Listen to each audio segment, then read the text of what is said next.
Hello friends, good morning. সকালবেলা ঘুম থেকে উঠে শুরু করে দিয়েছি রান্নার। মাম্পু এখানে ওয়াশিং মেশিন উপর বসেছিল, তারপর রেডি হয়ে গেছে। তারপর আমরা দুজন বেরিয়ে পড়েছি, আর এখন আমরা আছি অটোতে। তারপর উঠে পড়েছি বাসে, আর মাম্মাম আর ওর মা ছিল আমাদের ঠিক সামনেই।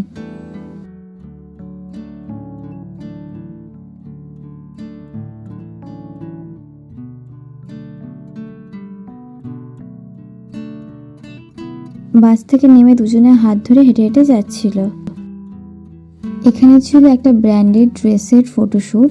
মাম্মাম রেডি হচ্ছিল, আর মাম্পুকে এই ড্রেসটা পরিয়ে ট্রায়াল দেওয়া হচ্ছে। মাম্মামের এদিকে হচ্ছিল ফটোশ্যুট, তারপর মাম্পুকে একটু ট্রায়াল দেওয়া হচ্ছিল যে ও আদেও ফটো তুলতে ইন্টারেস্ট কিনা। তারপর আবার অন্য একটা ড্রেস চেঞ্জ করিয়ে দেওয়া হলো।